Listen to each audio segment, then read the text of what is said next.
क्या सच में इस दुनिया में कोई ऐसा हो सकता है जिसे देखकर भगवान की याद आने लगे और जो सिर्फ एक मुस्कुराहट से सभी के मन का अंधेरा दूर कर दे। गुरुदेव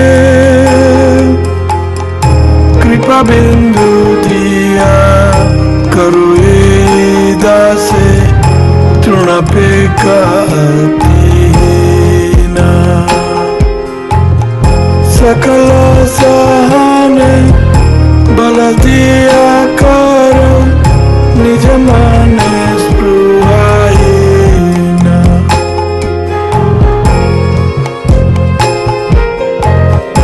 सकले सम्मान करते सकती देहनाथ जथा जथा तबे तो गाइब हरि नाम सुखे अपराध विघ्नात।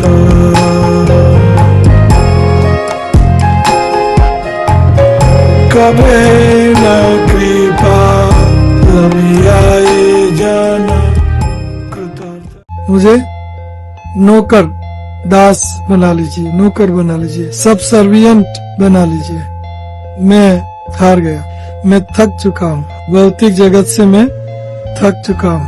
जन्म मृत्यु जरा व्याधि की जंजाल श्रृंखला जाल में फंस चुका हूँ। जन्म जन्मांतर मैं निकृष्ट हूँ, मैं पतित हूँ।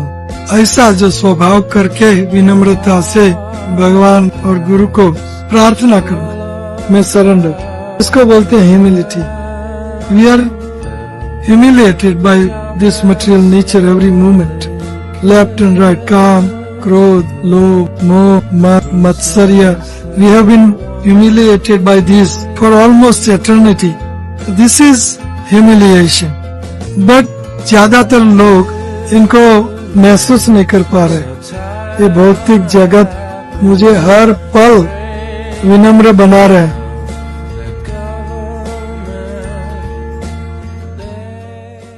हरे कृष्ण कृष्ण कृष्ण हरे हरे, हरे राम राम राम हरे हरे कृष्ण। वंदे गुरु श्री चरणारविंदम, वंदे गुरु श्री चरणारविंदम, वंदे गुरु श्री चरणारविंदम, वंदे गुरु श्री चरणारविंदम।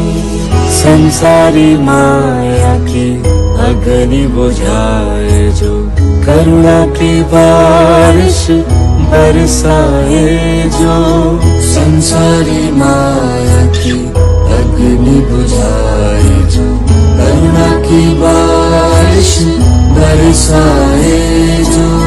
कृपामयी सागर से दिव्य गुण है जिनमें, ऐसे गुरु को प्रणाम है। कृपामयी सागर से दिव्य गुण है जिनमें, ऐसे गुरु को प्रणाम है।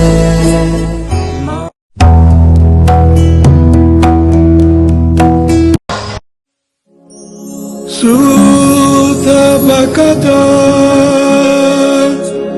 चरण रेणु भजन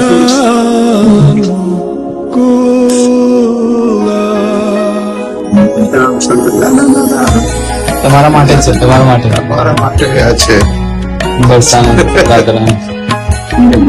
બરસાને ભक्त चरण रेणु भजन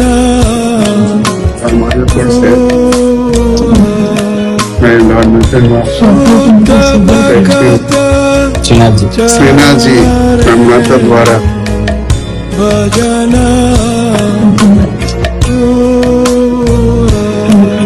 सभी के लिए भक्त से जगन्नाथपुरी परम सिद्धि कर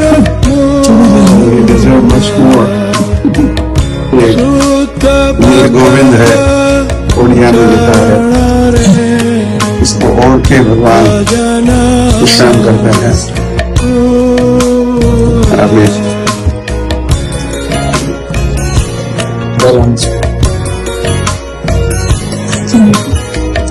मदती की भक्ति जननी जतन पालन करे कृष्ण बसती बसती बोली परम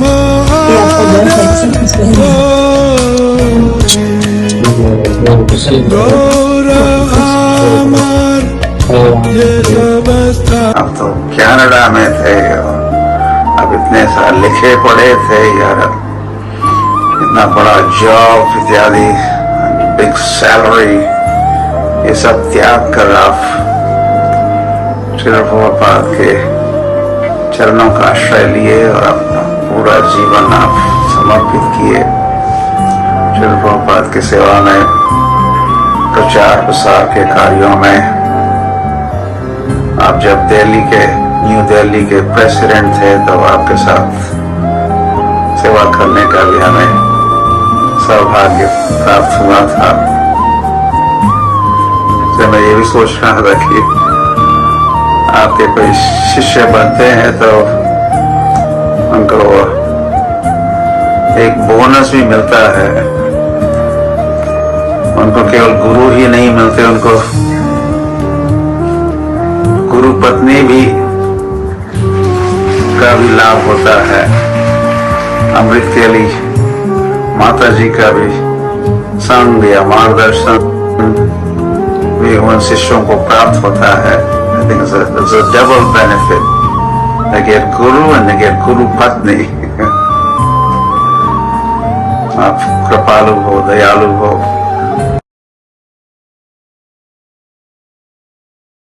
जब वो भारत में आए थे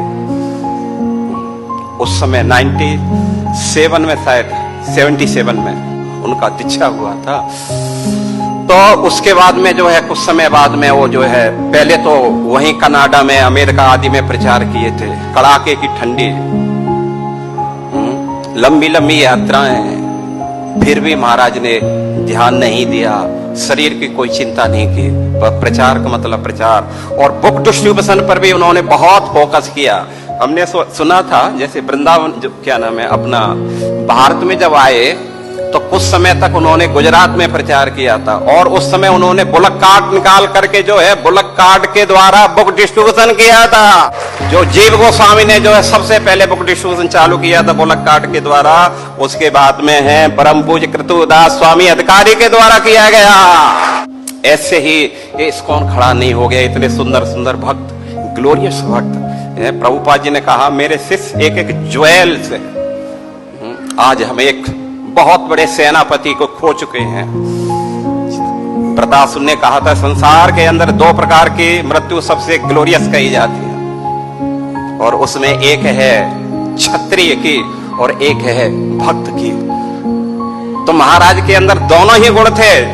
वो जो है समर भूमि में प्रभुपाद जी के सेवा में, मिशन में प्रचार करते करते करते और जो है बैकुंठ को चले गए। कौन कितना महान है ये उनकी इससे तपस्या से मालूम चलता है। कितने भक्तों को उन्होंने कृष्ण भावनामृत में जोड़ा है। आज हम एक विशेष इस्कॉन के एक पिलर अद्भुत है जो बोलते हैं ना, जैसे क्या नाम है एक भक्त के जो लक्षण है, तितिक्षा कारुणिका सुहृदय सर्वदेवी नाम अजात शत्रु शांता साधव साधु भूषणम। हर एक गुण परम पूज्य कृतु महाराज के अंदर लबालब भरा हुआ है। लबालब भरा। But we were 5-6 foreigners, hardly we spoke any English, we had to speak of Hindi or Gujarati. Nevertheless, when the books went out, and then Krishna sent Kratu Prabhu. And he came to India back to preach. And we were 5-6 foreigners with van ready. So that was providence. So I said, Maharaj, why don't you come with us? Immediately, let's go and preach. He was 50, maybe around 50 years old that time. We were all young, 20. young, wild foreigners with no culture. Basu Ghosh Prabhu used to call us Chandalas who chant Hare Krishna, not Vaishnavas. So Prabhuji immediately agreed, and he was on fire. He wanted to preach. And he came with us traveling in Gujarat. Bus was rough, road. Prabhu said, let's go to Surat. Baroda, we did a lot of book distribution, let's go to Surat. This is September 94. We come to the Surat city. I was driving, Prabhu sitting on the left side. And road is blocked. Police, road is fully blocked. And policeman has gamcha around his mouth. So I'm honking, come on, we are Hare Krishna, nobody stops us, open the door, you know. We were enthusiastic. So Karatu Prabhu jumped out, went to the policeman, spoke 5 minutes, came back with his chadar around the mouth. I said, what's happening, Prabhuji? Plague in the city. There was a plague. And nobody was allowed in the city. So this is our first city to distribute books, there was a plague, you know. So we were horrified, some smart he was. We are 4-5 foreigners, 2 Indian devotees and him. And he only knew Gujarati, he only knew Hindi, and all of us are what we can do, you know. White dancing elephants, you can just show us around. So he taught me mantra in Gujarati, how to sell the book. Now that was many years ago, if I remember properly, but I was shouting all day on that megaphone. Something like this, if I remember. Ao, Juo Anelo, Plagni Dawa, Bhagavad Gita, Tenamul Rupe. Like, come and take Bhagavad Gita, medicine for plague. That was the mantra. I would all day shout it and books were going. He was super smart. So then we went, then we had a deal with him. Every morning we'll come to the house, sneak in the house, get some prasadam from Mataji. She will prepare his clothes, kurta, gamchas in one small briefcase, and he will go with us.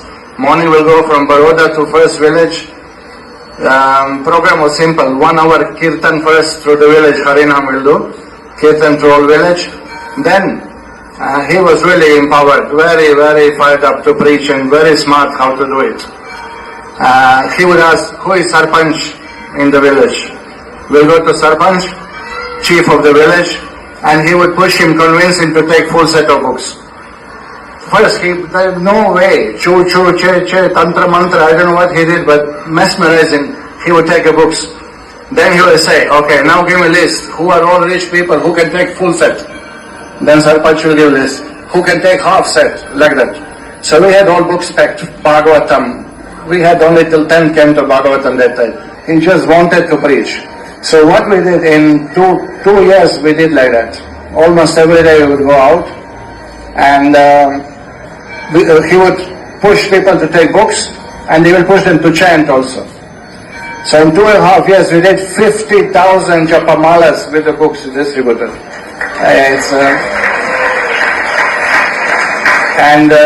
He had his, remember this address book, he had this black diary. He would have his small diary, and every village, name of the village, who took which books, who took japamala, how many rounds, and phone number. And he had like 40, 50 of those. Thousands of people took japamala. So he went on preaching, and it was bliss, really. Every day was physically exhausting, but was really nectar. Preached very boldly, spoke from Prabhupada's books. Every day he would hear Prabhupada's lecture. I got this habit from him by his mercy that always, whenever opportunity, put Prabhupada's class on. And he would not budge, he would not be polite in preaching, very strong. We met Swaminarayan people, argue with them, push them books. Pandurang Shastri, Brahma Kumaris, Gayatri Parivar, Pranamis, whoever comes, no compromise. You speak very strongly, push them books. There was no preaching, there was burn the bridge, this your books. That was the method.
हमारी मृत्यु है।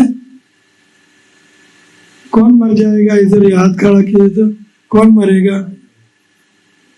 मरेगा कौन? सब मरेंगे। Oh my God, मैं नहीं मरूंगा, मुझे नहीं मरना। अगर आप आत्मा हो तो आपकी मृत्यु कैसे? अगर आप आत्मा हो तो न जायते न म्रियते कदाचिन नायम भूत्वा भविता वा न भूयः अजो नित्यम शाश्वतोयम पुराणो न हन्यते अन्यमाने शरीरे। शरीर मर जाने पर भी ये आत्मा मरती नहीं है। ये आत्मा का जन्म नहीं है, आत्मा का मृत्यु नहीं है, और नहीं था वैसे नहीं है, अभी नहीं है वैसा नहीं है, भूत में नहीं रहेगा ऐसा भी नहीं है, सनातन है। हम सनातन हैं, हमारी मृत्यु नहीं है। मैं आप सबसे बहुत प्यार करता हूँ और सनातन प्यार रहेगा, और मैं चाहता हूँ कि कभी भी मेरे भक्तों को दुख न आए और सुखी रहे, बस मेरी यही आखिरी इच्छा है। तो आप लोग डिस्ट्रीब्यूशन करो। मैं ठीक हूँ, मैं बहुत ठीक हूँ। Thank you very much. Hare Krishna.